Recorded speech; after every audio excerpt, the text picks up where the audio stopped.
اللهم يا الله يا واسع العطاء، لا تجعل ما رزقتنا من أموال سببا في طول الحساب بين يديك يا كبير يا متعال.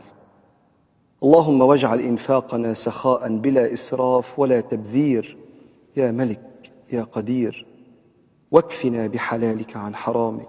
اللهم اكفنا بحلالك عن حرامك، واحفظنا من ذل السؤال وسوء الأحوال، واجعلنا عونا لمن احتاج إلينا وغوثا لمن اعتمد علينا.